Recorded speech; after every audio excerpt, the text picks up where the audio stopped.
Agger's View is brought to you by PureMTGO.com and MTGOTraders.com.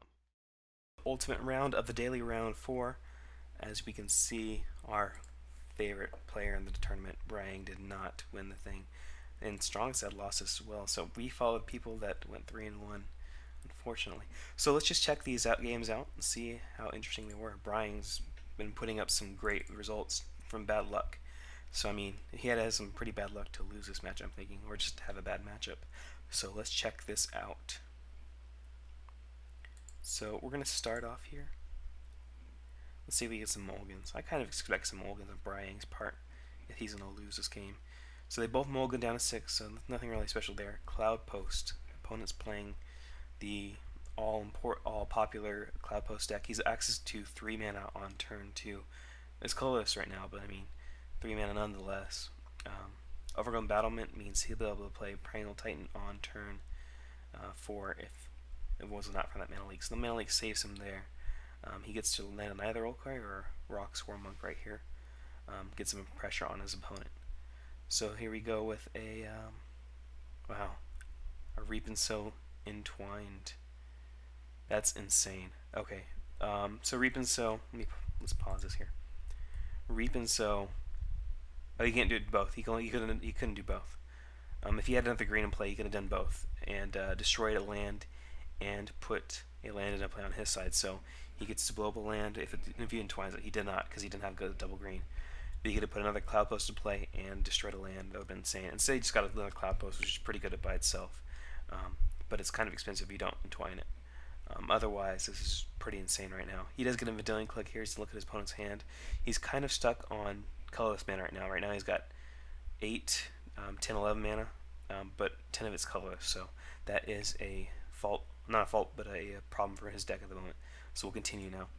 Vendilion Clique looks at his opponent's hands and steals a Green Sun Zenith, so he can't get the Primeval Titan out of his hand.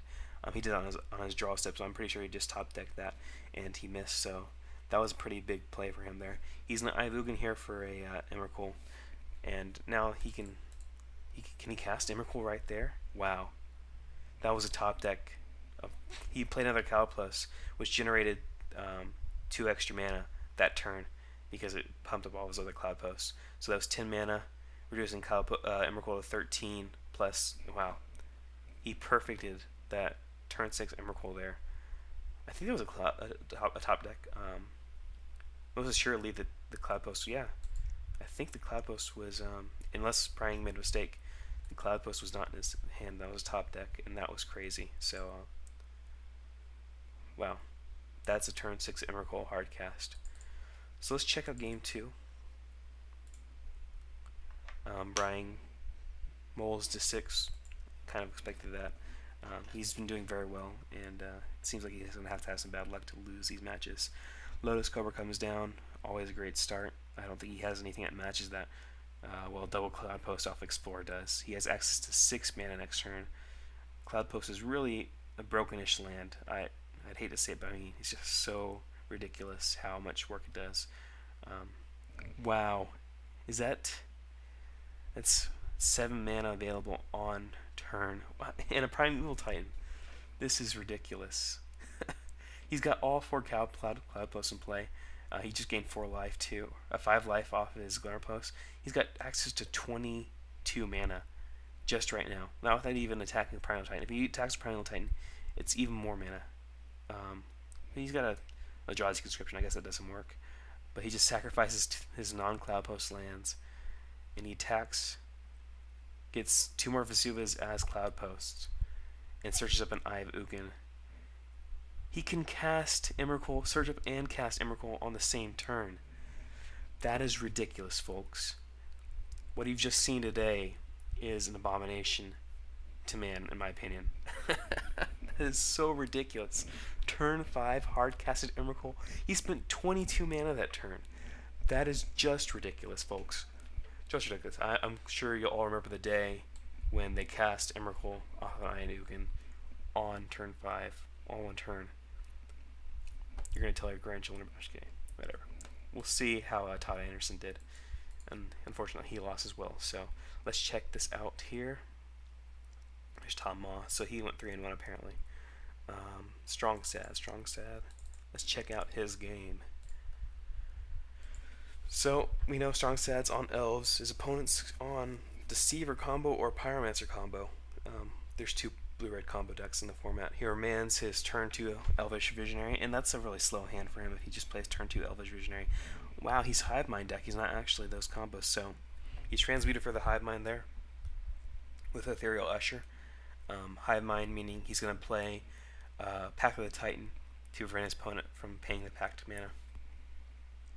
It'll be interesting. So he's going to try to combo off before this guy can get his Hive Mind down.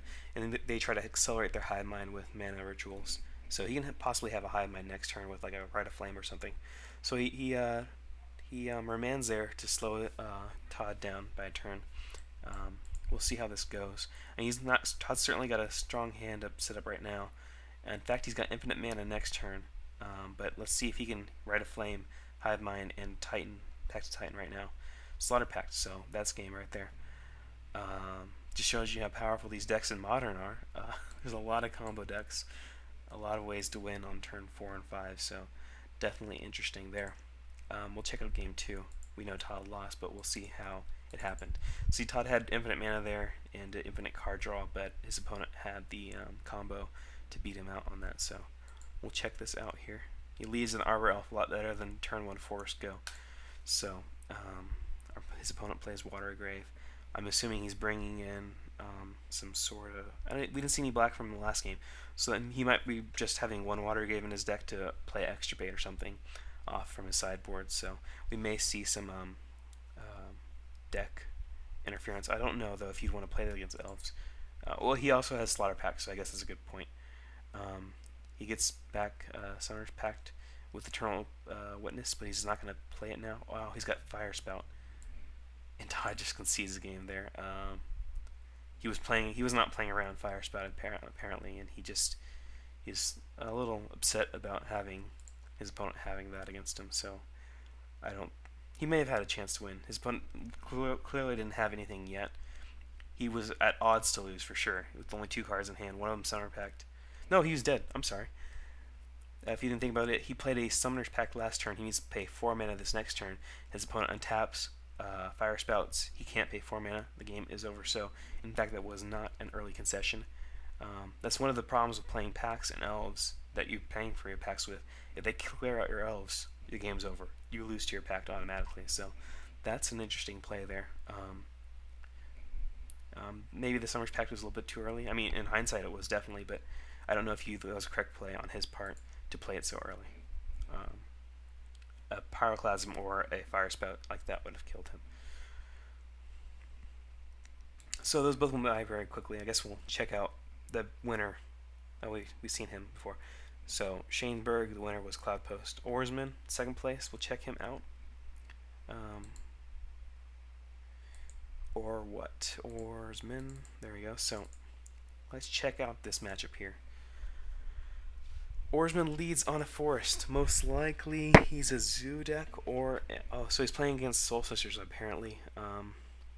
Yeah, Soul Sisters. He's playing against the Infinite Combo deck, I'm sure. Oh well, it's Soul Sisters. What is he playing? He's playing Cloudpost. This is okay. Loyal Sentry. He's playing 1-drop deck. Ranger of Eos. I don't know how good this deck is, though. He gets to get 4 Cloudposts here, and that's pretty ridiculous. Oh, and Eye of Ugin. So, he can cast... If he has a Vesuva or something, he can cast... he had a Tectonic Edge for that. Okay. But he's still got Grains on Zenith for Primal Titan here. His opponent's going to gain 2 life, but I'd rather have 2 lands than 2 life, for sure. Path to Exile, it does help buy some time, but man... so he's just playing White Weenie? I don't understand what he's doing here. He does have a good clock though, so I mean that's nice for him. Not anymore. Oblivion Stone took care of that. The Explore, he probably should have explored first if he was gonna, just to see what was gonna happen. So yeah, he's playing some life gain deck here. Really strange. Scape Shift should win this game for him. I mean, gets a bunch of Cloud Posts again. He's going to start cycling away his Horizon Canopies to draw cards.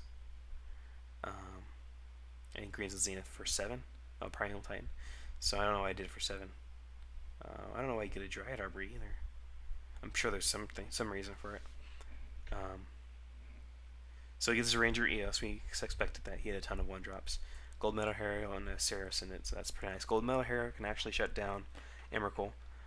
That's to be noted. Oh, he gets a Tooth and Nail here for Emrakul and Primeval Titan, and that's game. The Emrakul had haste because of... Oh, he had an Urbrask in his hand. Primeval Titan was in his deck. He put the Urbrask in hand. Emrakul has haste. That's game. So, I don't know how this deck's... This deck's just trying to beat all the zoo decks, I guess. So yeah, that's definitely interesting there. And we'll look at the last match here before we close out for the week. So he starts off with a Soul's Attendant. It's pretty standard for that. They have 8 of those type of creatures. So they gain a lot of life here. Attack. His opponent had a Cloud Post though, and Cloud Post is a better start than these guys so far. Sakura Tribuilder does a lot of work here. He's gonna block. Well, not a lot of work. He's gonna gain 1 life, Rabbit Growth essentially. Actually, he gains 2 life because he doesn't want to trade any of these guys. I'm pretty sure. Oh, he's gonna. So he just gained 1 life. Okay. So gain 1 life, Rampant Growth, gain 2 life, and add to your Cloud Post. He gets another Cloud Post with a Vesuva Expedition map. So he's got a lot of stuff going on right now. A Johnny's Pridemate gets huge, 5/5. So I mean that is one of the keys to his deck. Soul Sisters does need his Pridemates. He didn't have it last game, so he didn't have an affected clock. But I have Ugin here, should be a problem for him. Tooth and Nail entwined already. Iona and Emrakul. That's pretty much game. Iona on white. He can't play any paths or anything. And I guess this guy will be huge. And we do have to recognize that. He's trying to tap for white mana, but he can't do anything with it. I don't know what his deal is. Yeah, he just concedes the game because he can only play lands, and this Annihilator is going to kill him before the Johnny's Primate will kill him. So that just shows you the power of these Cloud Post decks. It took first and second. I really hate the deck. Maybe you need to start packing some hate for Cloud Post. I don't know. The deck's pretty resilient. It's pretty similar to Valakut in style. Just land your Primeval, will get a ton of... Make your mana base so insane, your mana base will win you the game. Because if you get Eye of Ugin in play and a ton of mana, you can search up whatever you need, Emrakul's whatever you need, and just win the game like that. So I mean, definitely interesting. I will see you next week.